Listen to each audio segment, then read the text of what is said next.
Pada video-video awal, yaitu di video reguler yang lalu, telah dibahas bagaimanakah cara mentransmisikan karakter dari satu komponen ke komponen lainnya dalam sebuah komputer.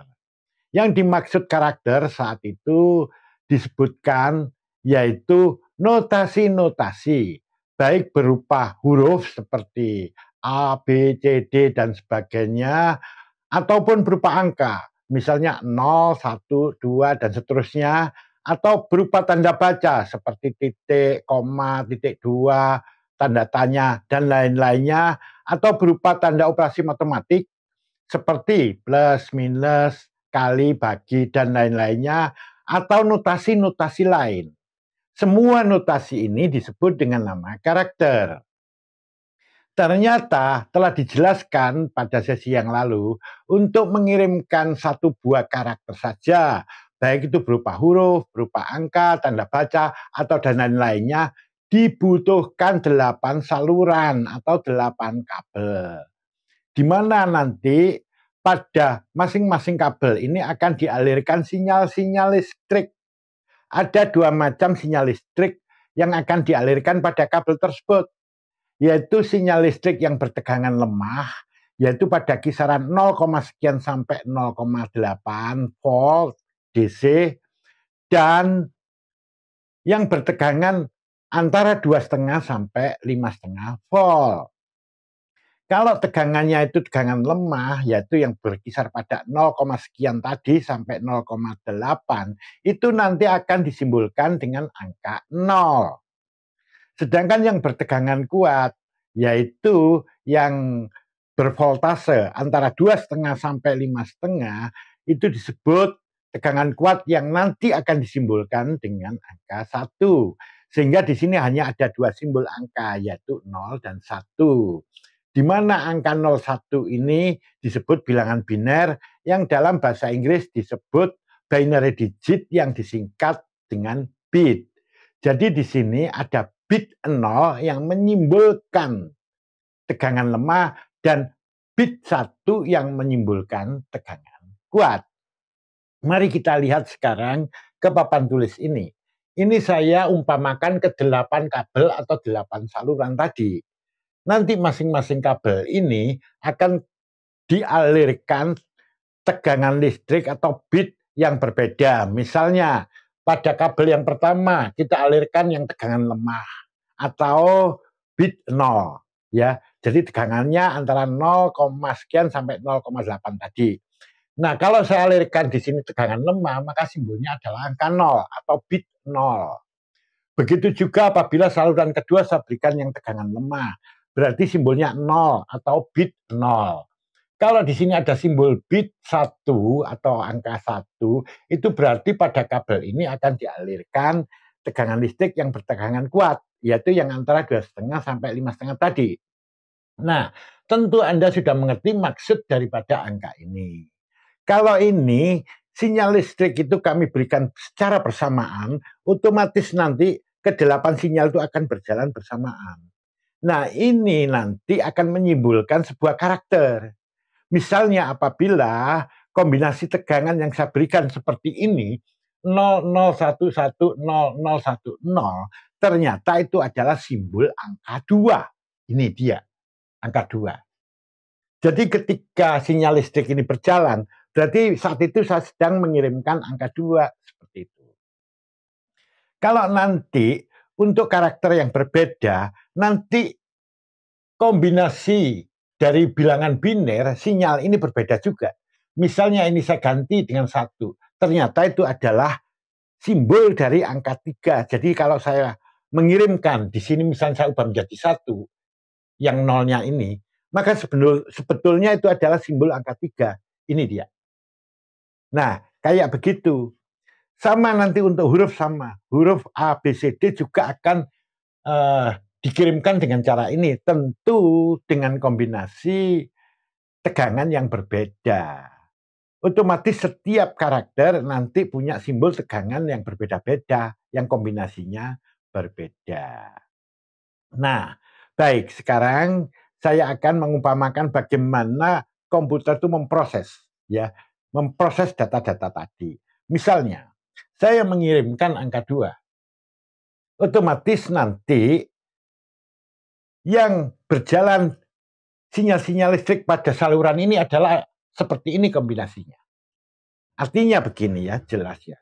Ketika saya menekan angka 2, nah nanti di dalam komputer itu sudah terbentuk sinyal listrik yang semacam ini. Nah ini nanti misalnya akan dikirim ke memori utama atau RAM. Kemudian saya mengetikkan angka 3, maka nanti yang muncul yang ada di saluran tadi, kombinasinya semacam ini.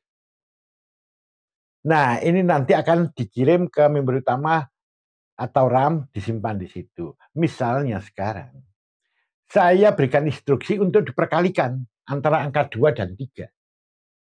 Maka sinyal-sinyal listrik yang semacam ini akan dikirim ke prosesor. Keduanya dikirim ke prosesor. Nanti di prosesor itulah diolah. Oleh prosesor diolah diperkalikan. Jadi yang diperkalikan bukan angka 2, 3 ini, tapi kombinasi bilangan biner ini. Tentu cara mengalikannya itu tidak seperti kita mengalihkan angka desimal biasa sehari-hari. Enggak. Itu ada metode khusus. Nah, misalnya ya kalau Anda pernah belajar tentang gerbang logika, di situ logic gate, lah menggunakan teknik-teknik itulah dalam pengolahannya. Jadi di situ ada AND, NAND, not AND itu ya, atau OR, not OR, CORE, dan sebagainya. Mereka menggunakan metode-metode tersendiri. Nah, misalnya prosesor sudah mengolah angka biner ini. Tentu hasilnya nanti juga biner. Misalnya hasilnya seperti ini binernya. Kombinasi sinyalnya itu seperti ini. Ternyata ini adalah simbol angka 6. Nah, nanti ini juga akan dikirim ke memori utama, disimpan di situ. Kalau mau ditampilkan di layar monitor, maka akan ditampilkan ke layar monitor sinyal-sinyal ini. Nanti di situ diolah oleh kartu grafis dan ditampilkan di monitor. Monitornya akan menuliskan huruf 6, yang tampil malah huruf 6 di situ. Seperti itu. Jadi prinsipnya prosesor itu tidak mengolah angka ininya, tapi dia mengolah angka binernya. Patut dicatat di sini, perangkat keras komputer itu nggak mengerti bilangan desimal semacam ini. Dia mengertinya hanyalah biner, gitu.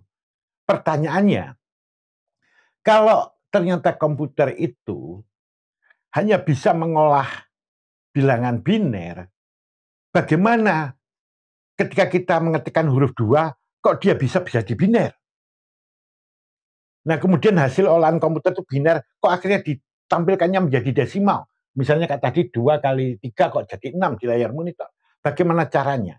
Nah, ini sebetulnya bisa dijelaskan semacam ini. Mari kita lihat bagian ini. Ini ada operator yang sedang mengetikkan angka 2 ke dalam komputernya. Maka angka 2 tadi itu oleh software, jadi software itu misalnya kayak sistem operasi ya atau aplikasinya ya, itu nanti akan dikonversi, diterjemahkan. Angka 2 tadi itu akan dikonversi, diubah menjadi angka biner. Nah, angka biner yang kayak begini ini. Kemudian angka biner inilah nanti yang akan dikirim ke mesin kerja komputer. Misalnya ke prosesor. Nah, nanti di sini oleh prosesor itu diolah angka tadi. Diolah. Hasil pengolahannya tentu berbentuk biner juga. Hasil olahan ini nanti akan dibaca oleh software. Dan oleh software akhirnya diterjemahkan kembali menjadi informasi yang kita mengerti, misalnya menjadi bilangan desimal. Nah, nanti akhirnya ditampilkan di layar monitor di sini. Operatornya mengerti, oh hasilnya 6, misalnya tadi 2 kali 3 ya. Oh hasilnya 6, seperti itu. Kalau sang operator memberikan data lagi, nah nanti data yang dia ketikkan itu nanti kembali oleh sistem operasi atau aplikasi atau oleh softwarenya itu akan diubah ke biner. Kemudian dikirimlah ke prosesor. Prosesor mengolah biner itu. Hasilnya nanti akan dibaca oleh software dan diterjemahkan kembali menjadi bilangan seperti desimal tadi. Bagaimana kalau huruf sama kayak begitu? Jadi ketika dia mengetikkan huruf seperti itu, maka huruf tadi itu akan dikonversi atau diterjemahkan menjadi bilangan biner kayak adonan semacam ini.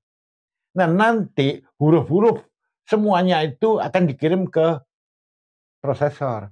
Disitulah nanti data-data berupa huruf itu dimanipulasi ya sesuai instruksi apa begitu. Jadi operatornya itu menyuruh apa.